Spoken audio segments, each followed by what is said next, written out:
Hoje nós vamos falar sobre leis ordinárias e leis complementares. A nossa equipe é composta por Dayana, Isabel Barros, Isabel Lino, Mac, Sara, Thalita e eu, Fátima. As leis complementares e as leis ordinárias, elas fazem parte de um conjunto de normas reguladoras que envolvem o processo legislativo brasileiro. A lei complementar aborda matérias que estão previstas pela Constituição Federal. Elas têm um caráter de complemento à Constituição. A lei complementar é uma espécie normativa diferenciada, pois ela tem processo legislativo próprio e matéria reservada. A razão da existência de tal espécie normativa se fundamenta no fato do legislador constituinte ter entendido que determinadas matérias não deveriam ser regulamentadas pela Constituição, sob pena de rigidez excessiva em futuras mudanças. Por outro lado, não poderiam ficar sujeitas a sucessivas mudanças por meio de um processo legislativo ordinário. Com isso, ao reservar constitucionalmente a lei complementar, sujeita à aprovação de maioria absoluta, o legislador acaba por garantir maior estabilidade do que decorreria da sua disciplina por lei ordinária. A disciplina de determinadas matérias por lei complementar não é uma escolha do legislador. A própria Constituição estabelece os temas cujo regramento devem ser feito por essa espécie normativa. Já as leis ordinárias são normas jurídicas com regras mais gerais e abstratas, ou seja, leis mais comuns. Apesar dos seus processos serem bem similares, elas se diferenciam basicamente no quórum e na matéria. O quórum de aprovação para uma lei ordinária é de maioria simples, de acordo com o artigo 47 da Constituição Federal. Para a aprovação de lei complementar ou lei ordinária, existem procedimentos que devem ser observados. E esses procedimentos, eles têm fases: a fase da iniciativa, a fase constitutiva e a fase complementar. A fase da iniciativa ou a fase deflagradora é o início de todo o procedimento. Ela está dividida em geral, concorrente, privativa, popular, conjunta, parlamentar ou extraparlamentar. A fase da iniciativa geral ela é regida pelo artigo 61 da Constituição. Ele diz o seguinte: a iniciativa das leis complementares e ordinárias cabem a um membro ou comissão da Câmara dos Deputados, do Senado Federal ou do Congresso Nacional, ao Presidente da República, ao Supremo Tribunal Federal, aos Tribunais Superiores, ao Procurador-Geral da República e aos cidadãos na forma e nos casos previstos nesta Constituição.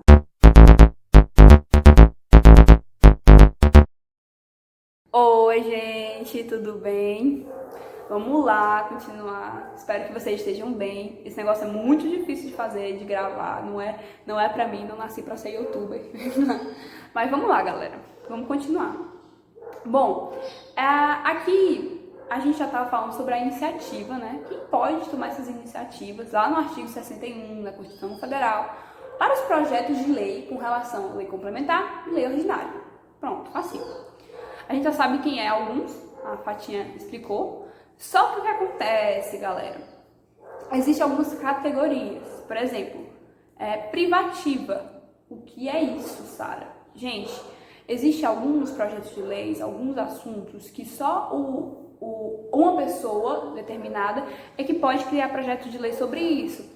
Por exemplo, no artigo 61, lá no parágrafo 1º, vai falar sobre a privativa do presidente da República. Ou seja, são assuntos que só o presidente da República pode criar projeto de lei. Fácil, entendeu? É muito facinho. Isso é bem básico de pegar. Agora a gente vai entender por que só ele pode tratar desses assuntos. Lá no inciso 1º, fala o seguinte: as leis que fixem ou modifiquem os efeitos das Forças Armadas. Gente, o presidente da República é o chefe maior das Forças Armadas. Logo, é ele que tem que que faz esse projeto de lei com relação aos efetivos das Forças Armadas, entendeu? Não pode ser outra pessoa, é algo que é de encargo dele, certo? Quando lá no parágrafo, no inciso 2º, vai falar nas suas linhas sobre outros assuntos. Na linha A, fala do quê? Da criação de cargos, funções ou empregos públicos na administração direta e autárquica ou aumento de sua remuneração. Vamos pensar o seguinte: o presidente da República é o chefe do executivo, né, o chefe geral, o chefe da administração federal. Precisa criar um cargo, a Receita Federal está precisando de gente, não sei o que, precisa criar um cargo novo. O projeto de lei tem que ser feito por ele para tratar desse assunto. Ele é de encargo do presidente da República, entendeu? Então ele é o chefe do administrativo federal, então tem que ser dele. Lá na linha B fala o seguinte: organização administrativa e jurídica, matéria tributária e orçamentária, serviços públicos e pessoal da administração dos territórios. Quem lembra de território, que a Lunara já explicou? O que é isso, galera? Território é uma autarquia territorial da União. Pertence a quem? A União. Logo, quem tem que tratar desses assuntos dos territórios é o presidente da República, gente. Não tem pra onde fugir. Lá na linha C, vai falar o seguinte: servidores públicos da União e territórios, seu regimento jurídico, provimento de cargos, estabilidade, aposentadoria, estatuto dos servidores públicos, funcionalismo público, estatuto criado é o presidente da República que cria também.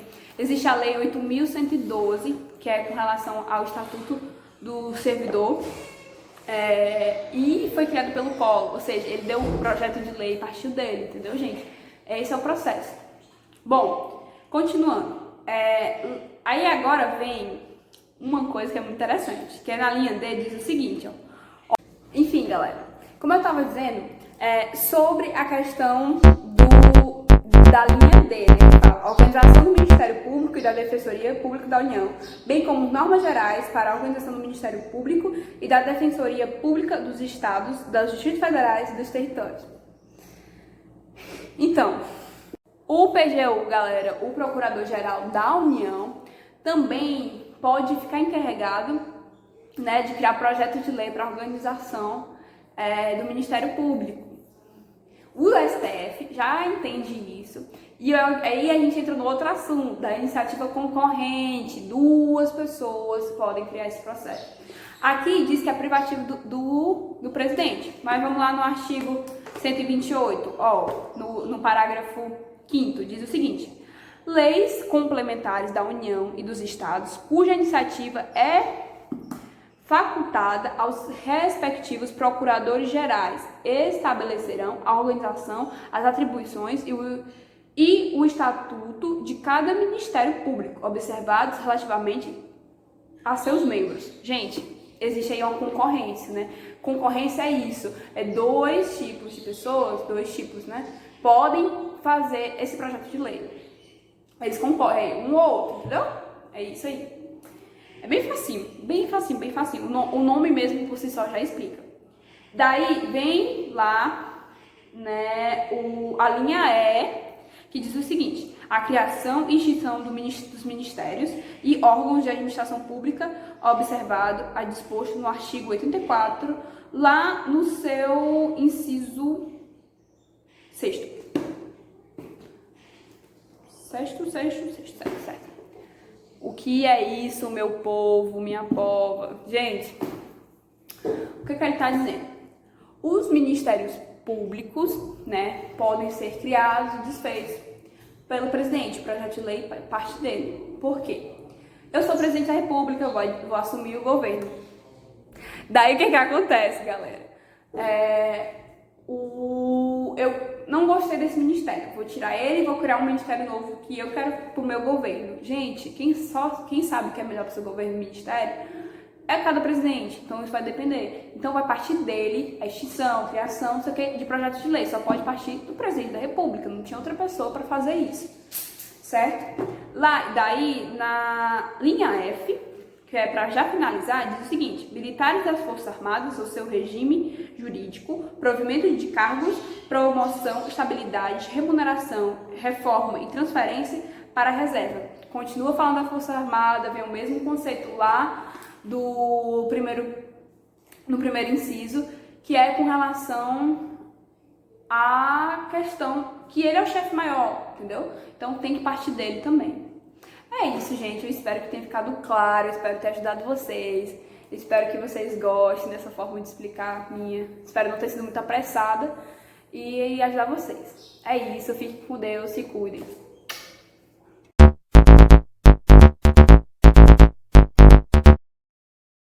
Boa noite, me chamo Marco Thiago, aluno do curso de Direito, terceiro semestre. Dando continuidade nessa apresentação, vamos abordar agora o tema Iniciativa Popular, que nada mais é do que a possibilidade do eleitor propor ao Legislativo leis complementares e leis ordinárias. Para que isso aconteça, é necessário a assinatura de, no mínimo, 1% dos eleitores do território nacional. E esse 1% tem que ser distribuído em pelo menos 5 estados da federação e não pode ter menos do que 0,3 assinaturas por estado. A iniciativa popular está fundamentada nos artigos 14 e 61 da Constituição Federal, né? Esse conceito ele é quase que visto nessa literalidade que está apresentado aqui no parágrafo 2º do artigo 61, como também no artigo 13 da Lei 9.709. Atualmente no Brasil nós temos 146.560.933 eleitores. Então, hoje, 1% seria qual número, Mac? Seria 1.465.070 eleitores para dar entrada na iniciativa popular no Legislativo. Nos atemos aqui ao artigo 13, que é o artigo que trata sobre a iniciativa popular na Lei 9.709. O seu parágrafo primeiro, ele fala que a iniciativa popular deverá circunscrever-se a um só assunto, para que ela seja clara ao assinante. Ela também fala no seu parágrafo segundo que a lei ela tem que ser recepcionada pela Câmara dos Deputados, mesmo que tenha erro de forma, né? Se a Câmara dos Deputados encontra algum erro de forma, ele não rejeita e corrige segundo o que está disposto no parágrafo 2º do artigo 13. A lei de iniciativa popular ela tem 4 exemplos no Brasil, sendo que somente um é genuinamente iniciativa popular. Vou explicar por que agora. A Lei 8.930 de 94, a projeto de iniciativa popular Glória Pérez, que fez algumas alterações na lei de crimes hediondos, ela teve 1.300.000 assinaturas, só que ela não é de iniciativa popular genuinamente porque ela tem coautoria com o Executivo. A lei número 979.840 de 99, conhecido como captação de sufrágio, a lei que dá mais poderes ao TSE a combater a compra de votos, ela teve 952.314 assinaturas, porém era necessário 1.060.000 assinaturas na época. Então o que aconteceu? Essa lei precisava ser votada e aprovada em tempo hábil para entrar já em execução no ano seguinte. E tinha um prazo determinado. Então, para que eles não perdessem o prazo, essa lei foi subscrita pelo deputado Alberi Cordeiro. Essa lei foi subscrita pelo deputado Alberi Cordeiro e os 59 parlamentares. Essa lei ela iria conseguir o número de assinaturas, só que não ia conseguir em tempo hábil. Então, por isso, ela não é genuinamente popular, porque ela teve iniciativa, ela foi subscrita pelo Legislativo. A Lei 11.124 de 2005, essa sim é a lei genuinamente de iniciativa popular, né? A lei muito importante que trata sobre o Fundo Nacional para a Moradia Popular. A Lei Complementar 135 de 2010, conhecido como Ficha Limpa, ela teve um número expressivo de assinaturas, né? 1.700.000 assinaturas, superou o número mínimo, só que essas assinaturas não foram para a iniciativa popular, elas foram somente para apoio. a proposta foi também do Legislativo e o povo entrou apoiando para conseguir celeridade nessa lei da ficha limpa. A iniciativa popular ela não é tão presente na legislação brasileira, né? Na proposta de legislação brasileira. A gente vê que só teve 4 e só uma é genuína. Então, para melhorar esse quadro, o Congresso Nacional vem discutindo algumas alternativas, entre elas a PEC 299, que vai diminuir o número mínimo de assinaturas de eleitores do território de 1% para 0,5%, está lá, discussão. Tem também a PL 4.764, está lá, discussão. Tem também a PL 4.764, que busca assinaturas digitais para facilitar, e a PL 7.003, que busca assinatura por meio da urna eletrônica. Finalizando e já entrando na outra tipo de iniciativa, que é a iniciativa conjunta. A hipótese de iniciativa conjunta. Existe uma presunção de consenso de vontades, estabelecendo a Constituição Federal competência para diversas pessoas juntas deflagrarem o processo legislativo. Ou seja, na iniciativa conjunta, várias pessoas têm competência para dar o start inicial, né? E em conjunto, essas pessoas dão o start inicial legislativo. O exemplo é a emenda constitucional 1998, onde era dado poderes ao presidente da República, ao presidente da Câmara, ao presidente do Senado, ao presidente do STF, para que juntos eles entrassem em consenso, né? E mandassem para a Câmara dos Deputados projeto de lei ordinária para tratar sobre os subsídios dos ministros do STF, né, que é o teto máximo. Essa lei e aí isso caracteriza a iniciativa conjunta, né, a junção desses vários atores na proposta única ao legislativo. Só que essa emenda constitucional foi derrubada pela emenda constitucional 41/2003 e hoje somente o presidente do STF manda esse projeto de lei para o legislativo, né? Então não existe mais essa forma de tratar sobre os subsídios dos ministros do STF, né, que é o teto máximo. Essa lei e aí isso caracteriza a iniciativa conjunta, né, a junção desses vários atores na proposta única ao legislativo. Só que essa emenda constitucional foi derrubada pela emenda constitucional 41/2003 e hoje somente o presidente do STF manda esse projeto de lei para o legislativo, né? Então não existe mais essa forma de iniciativa conjunta. Obrigado e boa noite.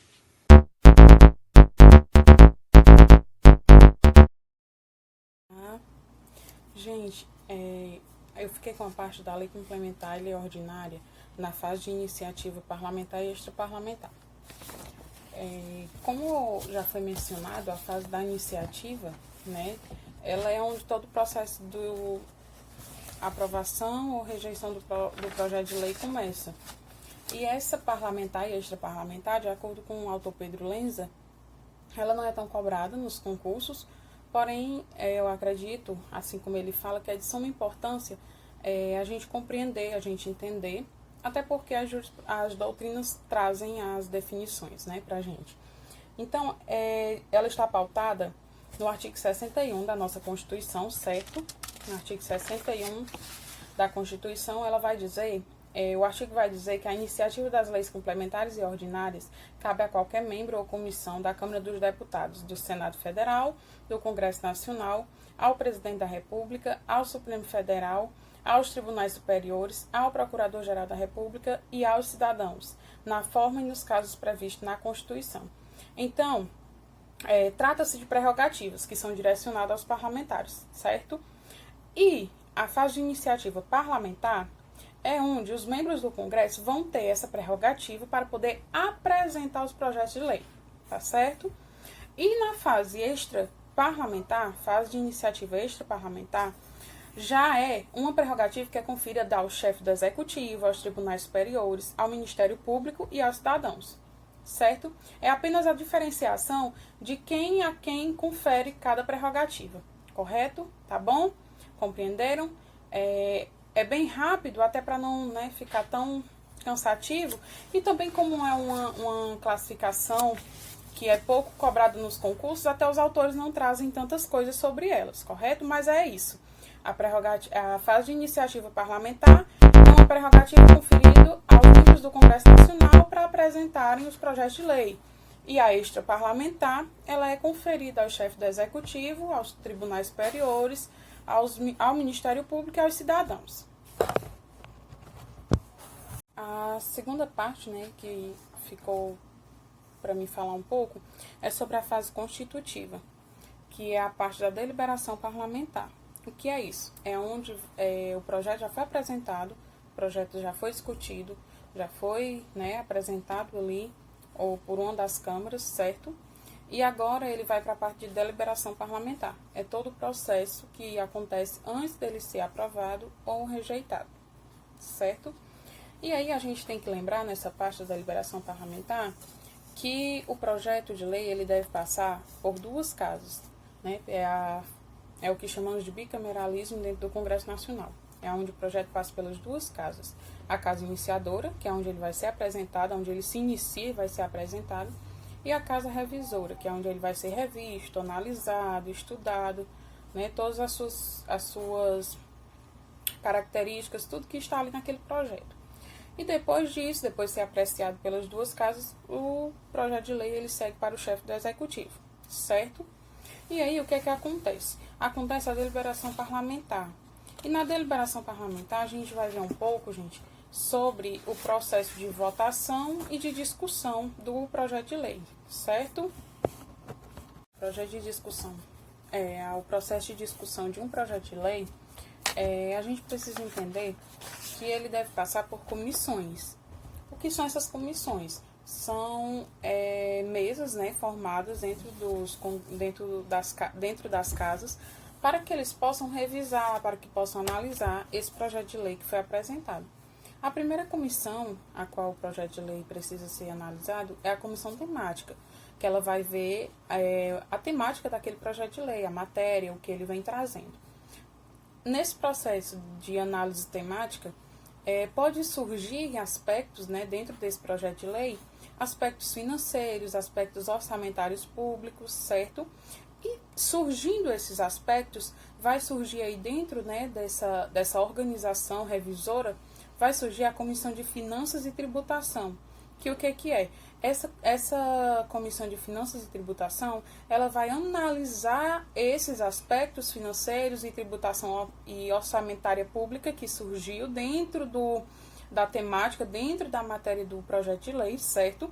E daí vai tentar, ali, diante da análise, adequar, tá bom? Aquela temática, eles vão tentar adequar para ficar compatível, né, com os regimentos internos, com o regimento interno da Câmara dos Deputados, tá bom? A terceira comissão é a CCJ. O que é a CCJ? A CCJ ela é a comissão, né, de acordo com o regimento interno também da Câmara dos Deputados, ela vai analisar a legalidade, a juridicidade, a regimentalidade, a técnica legislativa e a constitucionalidade do projeto de lei, tá bom? É basicamente na CCJ que acontece.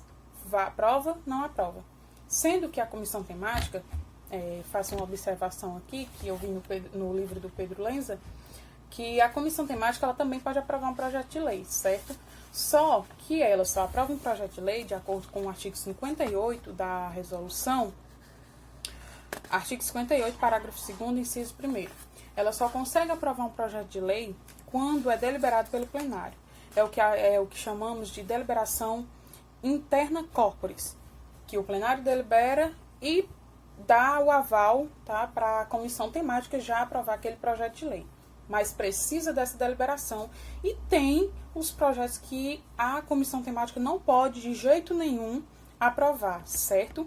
E quais são? De acordo com o artigo 24 do regimento interno também da Câmara dos Deputados. A comissão temática ela não pode aprovar lei complementar, ela não pode aprovar projeto de lei de código, projeto de iniciativa popular, projeto de comissão, projeto que não seja de matéria, que a matéria não seja objeto de delegação, de acordo com o artigo 68, parágrafo 1º da Constituição, oriundos ou emendados pelo Senado, que tenham recebido parecer divergente em regimento ou que estejam em regimento de urgência, ou PECs com quórum de 3/5 em cada casa e em 2 turnos, de acordo com o artigo 60, parágrafo 2º da nossa Constituição. Gente, que as comissões, elas podem, né, é dentro delas que acontece todo esse processo de apreciação do projeto de lei, certo? Depois disso, que segue para o chefe do executivo, né, dar o aval final. E aí vai para o processo de votação também, né? E o processo de votação, ele pode acontecer, de acordo com o livro, né, do autor Pedro Lenza, o processo de votação ele pode acontecer de forma ostensiva ou pelo voto secreto, processo secreto. Na ostensiva, ele vai acontecer de forma simbólica, que eu acho até interessante essa parte, que diz que os parlamentares ficam todos sentados e só levantam aqueles que forem contra o projeto de lei. Isso é o voto simbólico no processo ostensivo, certo? Na votação de um projeto de lei. E também pode ser nominal, que na parte nominal vai aparecer o sistema eletrônico de votos, né? E ele vai ser um processo seguinte ao simbólico, de acordo com o artigo 186 do Regimento Interno, tá bom? E também tem as suas regrinhas. O projeto, a votação ostensiva nominal, ela só acontece quando se exige um quórum especial de votos, quando a deliberação do plenário é a requerimento de qualquer deputado, ou quando houver pedido de verificação da votação, certo? E nos demais casos do regimento. Tem outros casos também que vai pedir esse tipo de voto, tá bom? Ostensivo nominal.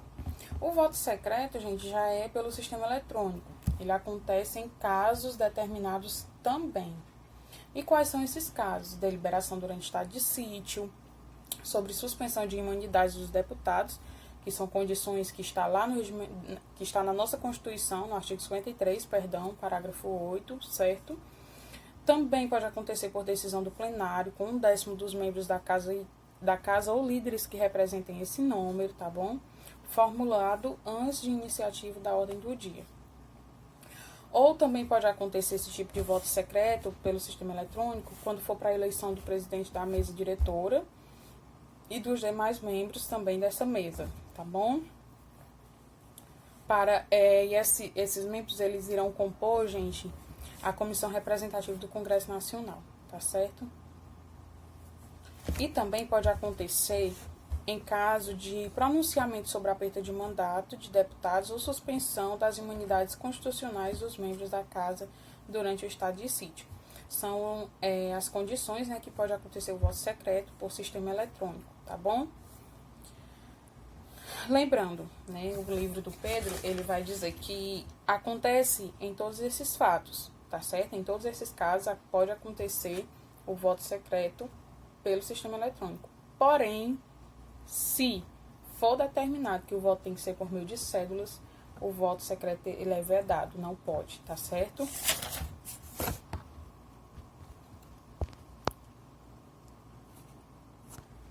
Lembrando, né, o livro do Pedro, ele vai dizer que acontece em todos esses fatos, tá certo? Em todos esses casos pode acontecer o voto secreto pelo sistema eletrônico. Porém, se for determinado que o voto tem que ser por meio de cédulas, o voto secreto ele é vedado, não pode, tá certo?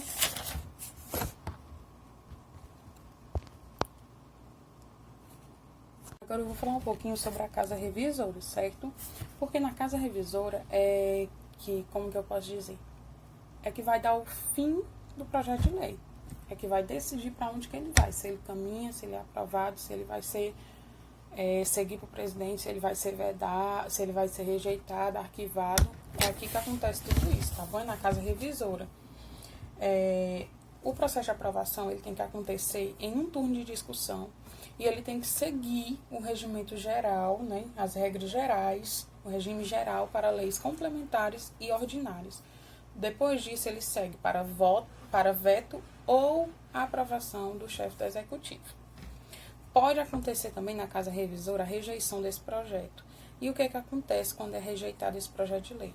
O projeto é arquivado e ele só pode ser reapresentado nessas mesmas reuniões legislativas anuais após um ano de arquivação desse projeto rejeitado, certo? Isso está no artigo 67 da nossa Constituição. E é também na Casa Revisora que o projeto de lei ele pode ser emendado. Ele pode sofrer emenda de projeto de lei, certo? Ele está, essa parte da emenda de projeto de lei, ele está previsto no nosso artigo 65 da Constituição, parágrafo único. Porém, é vedado, de acordo com o artigo, a subemenda, que seria uma emenda de emenda, tá bom? Nesse processo de emenda acontece um efeitozinho, um processozinho que o Pedro Lenza chama de... predominância. O Pedro Lenza chama de predominância de uma casa sobre outra. O que acontece? Na Casa Revisora, o projeto ele pode ser emendado, certo? Só que essa emenda, se caso acontecer, ela vai voltar para a Casa Iniciadora para que seja apreciado, tá bom? É o que ele chama de predominância, por quê? Porque nessa parte da emenda, quem vai predominar aqui é a Casa Iniciadora. A revisora ela vai fazer a emenda, porém, a emenda precisa ser apreciada pela Casa Iniciadora.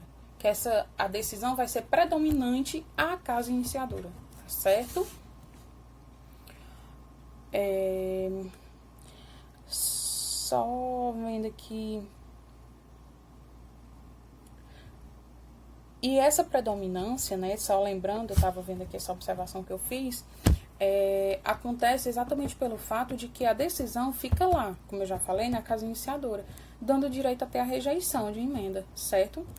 O que acontece muitas vezes, e quando isso acontece, o projeto ele vai ser apreciado pelo próprio chefe do executivo. Olha, veio um projeto de lei para cá, passou por todos os processos, foi lá para a Casa Revisora, e lá no finalzinho ele sofreu uma emenda. Voltou para cá de novo, a gente não aceitou, a gente rejeitou. Então, quem decide agora é o chefe do executivo, tá bom? Um lembrete, certo? O livro do Pedro Lenza, ele vai trazer algumas classificações de emendas constitucionais. E é bem importante que depois vocês deem uma lida, porque como a gente precisa respeitar o tempo, e fazer um vídeo bem explicativo, mas que seja curto, que seja rápido e direto, eu vou só falar para vocês quais são essas espécies de emendas, tá bom? E aí depois vocês procurem, dêem uma lidazinha, tentem compreender um pouco, usem outras fontes de pesquisa também, que isso é importante. O Pedro Lenza vai falar que existe a espécie de emenda suspensiva. Essa suspensiva, ela manda erradicar qualquer da outra proporção, certo? Desculpa. Essa emenda suspensiva, ela manda erradicar qualquer outra que apareça de outra proporção, tá bom? E pode ser também aglutinativa, ela resulta da fusão de outras emendas ou destas com o texto, por transações tendentes à aproximação dos respectivos objetos. Ela também pode ser substitutiva, tá certo? Essa substitutiva é quando a outra, substancial ou formalmente, em que visa exclusivamente o aperfeiçoamento da técnica legislativa, ela é substituída de outra proporção. E ela também pode ser espécie de emenda modificada, que ela altera a proposição sem modificar substancialmente. E pode ser aditiva, que é a que acrescenta a outra proporção, e de redação, que ela modifica. É uma modificativa que visa sanar vício de linguagem, incorreção de técnica legislativa ou lapso manifesto, tá certo? São algumas espécies de emenda que o Pedro Lenza traz no livro dele, tá bom? E que é importante a gente depois dar uma lida, depois dar uma pesquisada melhor sobre as mesmas, até para entender melhor esse processo de emenda que um projeto de lei pode sofrer na Casa Revisora, certo? Lembrando também, gente, que lá no livro do Pedro, ele vai trazer outras regrinhas básicas, outras regrinhas que acontecem lá dentro e que é importante a gente saber, tá bom? Eu disponibilizei, nos slides, na parte que eu fiz, eu disponibilizei a página do livro lá, em imagem, tá certo? Eu acredito que vai ajudar bastante também a vocês. E eu não vou ler para que a gente não tome muito tempo, porque são regras que são lá de dentro, certo? Relacionadas como que os membros, vão decidir, como que os membros vão realizar ali, o que eles podem fazer, o que não podem, tá bom? Enquanto estão ali naqueles processos de comissões, de revisão, de aprovação ou de rejeição. Então é importante que seja dado uma lida depois, tá bom? No livro.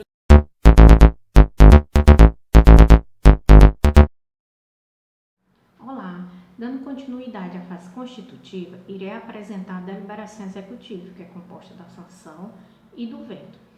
Terminadas as fases de discussão, votação e aprovação do projeto de lei pelo Poder Legislativo, ou seja, pela Câmara dos Deputados e pelo Senado, esse projeto será encaminhado ao Presidente da República para que o mesmo delibere sobre a sua sanção ou sobre o seu veto.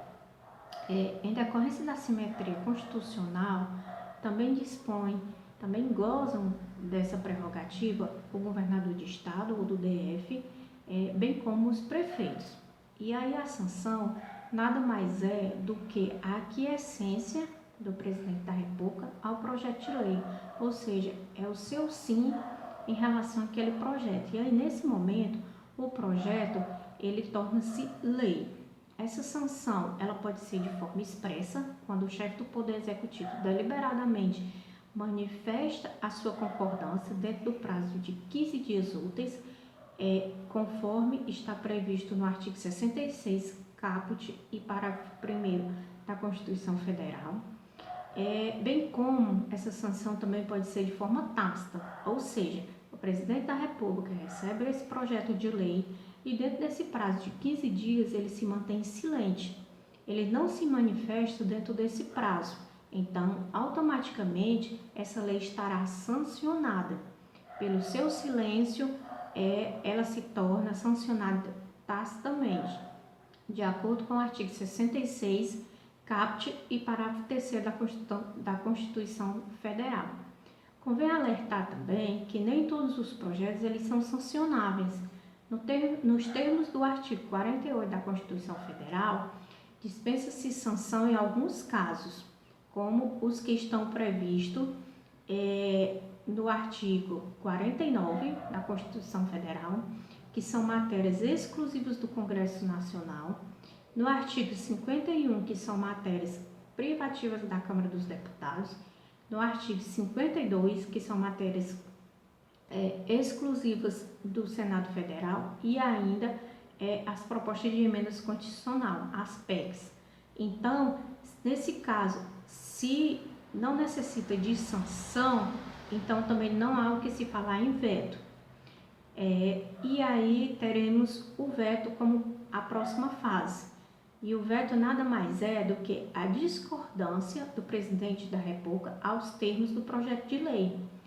Nesse caso, ele pode deliberar vetando esse projeto de forma total ou parcial, desde que ele obedeça a algumas regras. O prazo para que ele faça esse veto deve ser de 15 dias úteis, contados da data do seu recebimento. Esse veto ele pode ser de forma total, ou seja, a rejeição total, integral ao projeto de lei. E também pode ser de forma parcial, que vai, nesse caso, abranger apenas de forma integral um artigo, um inciso, um parágrafo, e será vetado somente uma parte. Lembrando que não existe veto de palavras. Se ele tem intenção de vetar de forma parcial, tem que ser o texto integral de um artigo e de um parágrafo para ter validade. Na hipótese do veto parcial, também haverá uma análise pelo Congresso Nacional apenas dessa parte vetada e a parte restante que não foi vetada, ela seguirá o curso normal das etapas seguintes. Ela será encaminhada para a sua promulgação e a sua publicação. E os motivos que levam ao veto, que podem justificar um veto, eles podem ser jurídicos, quando o presidente entende que a matéria é inconstitucional, ou pode ser político, quando for contrário ao interesse público, quando esse projeto estiver em contrariedade ao interesse público, devendo o presidente do Senado Federal ser comunicado desses motivos do veto, dentro do prazo de 48 horas. Não havendo essa explicação expressa desses motivos, nós teremos nesse caso a inexistência de veto e, consequentemente, uma sanção tácita. Esse veto deverá ser sempre de forma expressa, motivado e por escrito, não pode ocorrer de maneira alguma veto tácito, como no caso da sanção.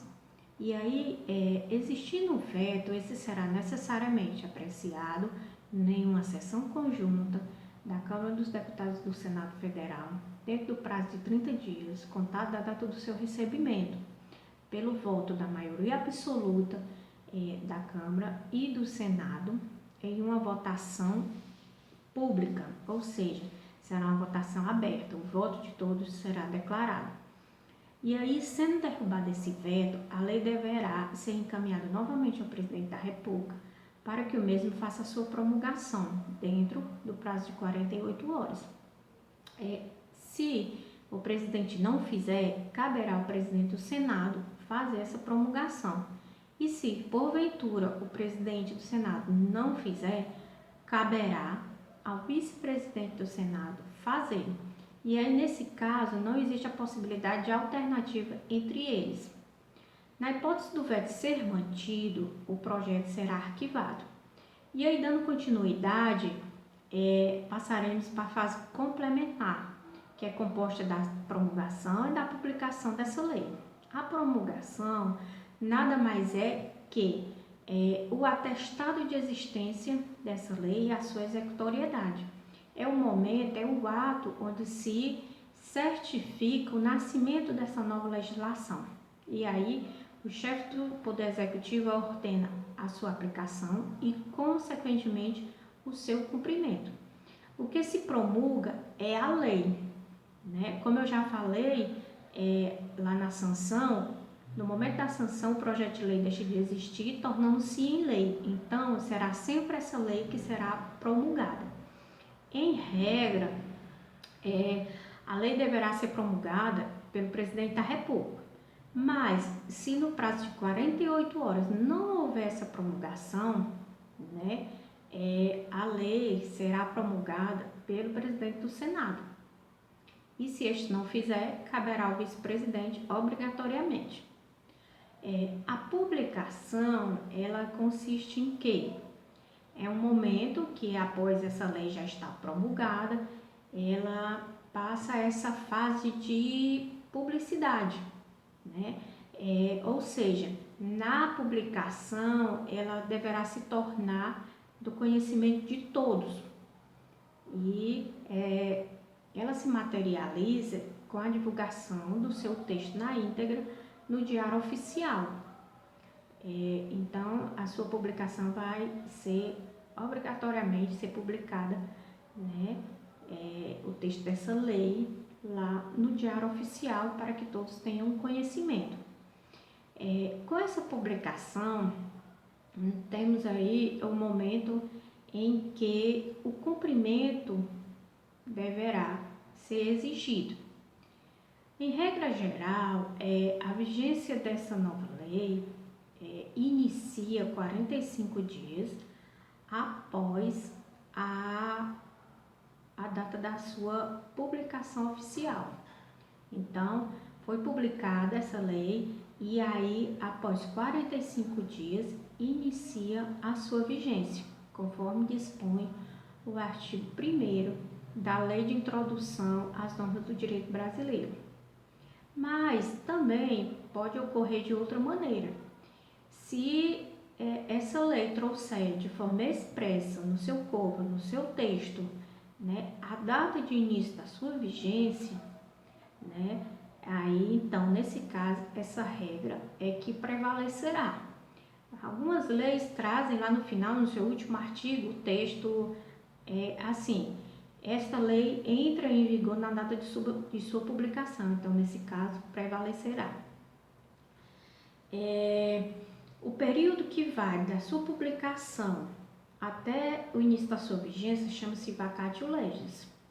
E a finalidade maior dessa publicação é garantir, né, o conhecimento, a ampla divulgação, o amplo conhecimento por todos, por toda a sociedade, por toda a população, para que ninguém venha escusar-se de cumprir alegando que não tem conhecimento. E assim se conclui a fase complementar. E aí, gente, como exemplo, eu trouxe, né, o projeto de lei número 873 de 2020, que promove mudanças no auxílio emergencial durante a pandemia, que foi instituído pela Lei 3.982 de 2020. Então, esse projeto de lei, ele foi vetado parcialmente pelo presidente da República. O veto foi apenas de alguns parágrafos, de alguns incisos, e foi justificado pelo chefe do Executivo que havia motivos inconstitucionais, né? E também motivos que vinham em contrário ao interesse público. Então, alegando esses motivos, ele fez esse veto de forma parcial. Não trouxe aqui a íntegra do projeto, devido ao tempo, né? Mas para quem tiver interesse, acessa lá o site do Congresso Nacional, do Senado Federal, procura pelo projeto de lei 873/2020, que é bastante interessante, que você verá em detalhes tudo isso que está sendo apresentado aqui. Lá vai constar todos os detalhes, a casa iniciadora, a casa revisora, a legislação que foi gerada após essas alterações, e é isso. Obrigada.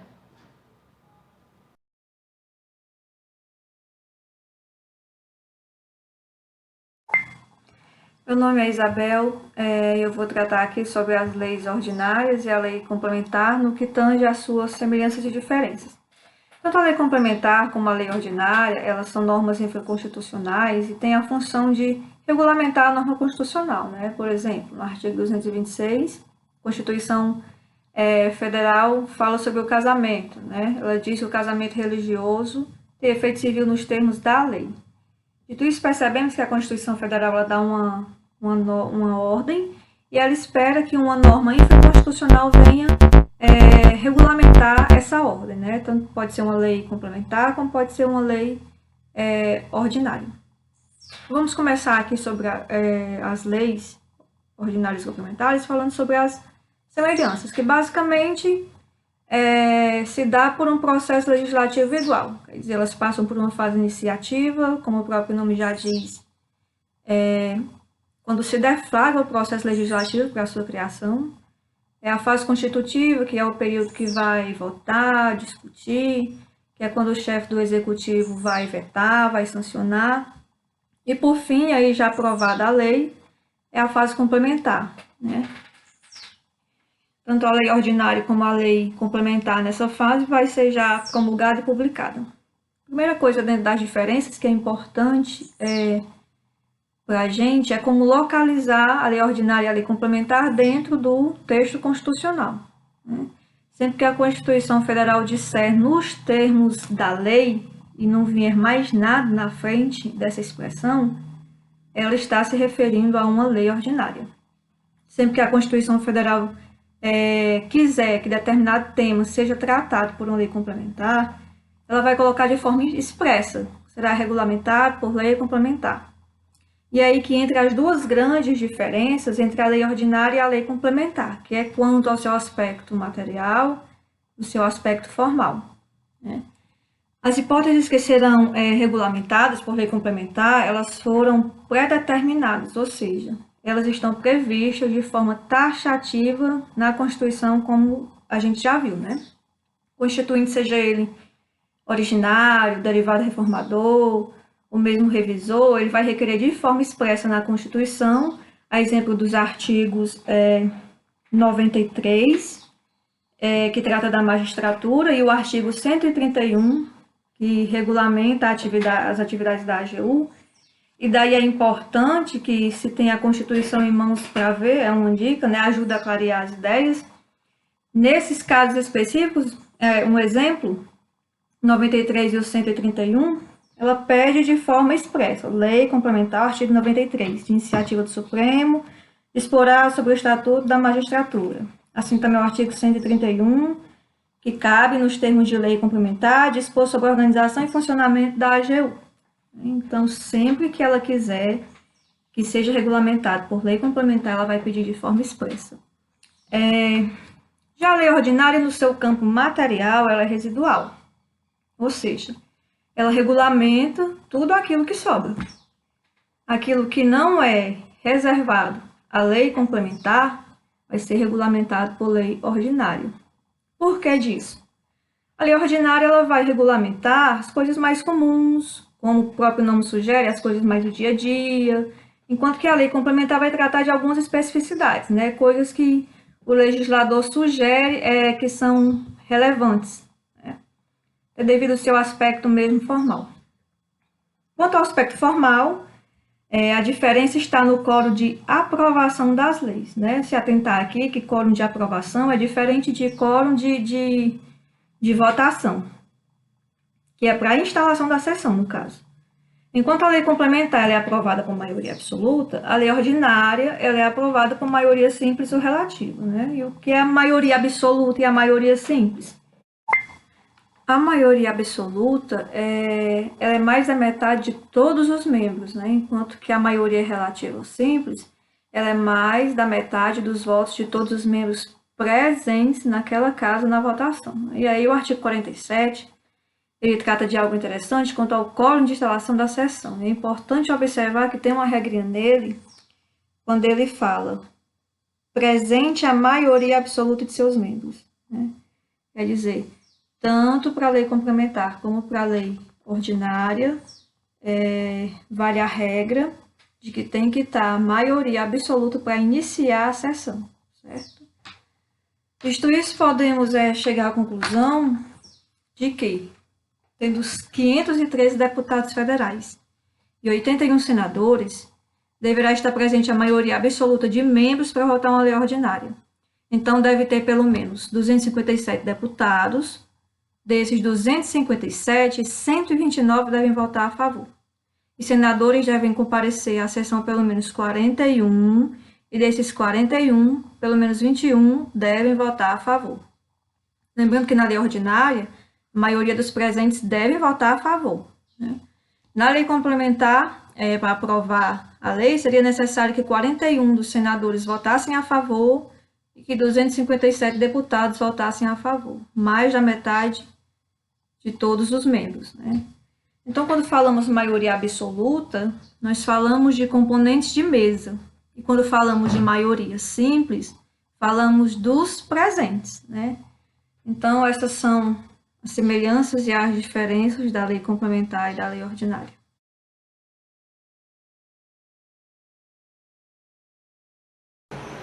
E para finalizar, irei fazer uma abordagem da lei complementar e da lei ordinária.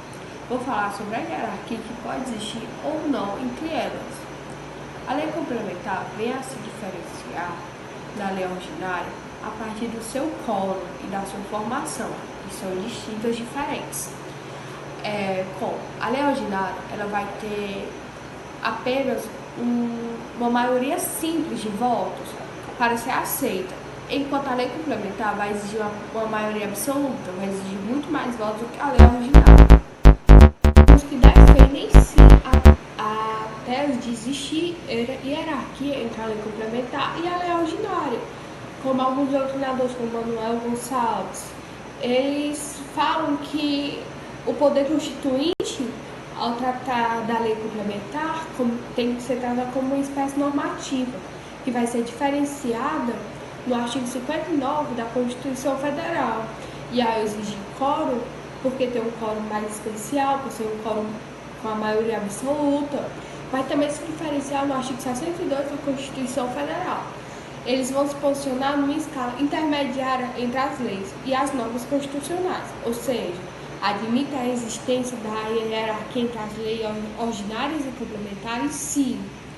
E já aqueles que são contrários a esse entendimento, como os doutrinadores Pedro Lenza, entre outros, eles vão argumentar que as leis complementares e ordinárias são espécies normativas primárias, que retiram de seus fundamentos a validade diretamente da Constituição Federal.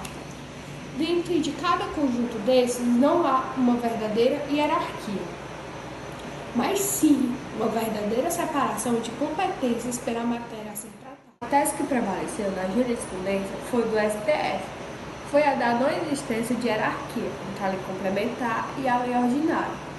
Para o STF, não existe hierarquia entre essas espécies normativas, sendo que a distinção entre essas leis deve ser aferida em uma fase de Constituição, considerando o campo de atuação de cada um.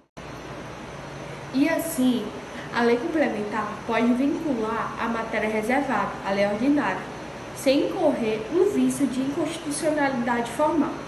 Mas nesse caso, tal lei só será apenas formalmente complementar se for materialmente ordinária, isto é, o conteúdo dessa lei permanecerá como status ordinário, logo poderá ser posteriormente modificado ou revogado por outra lei.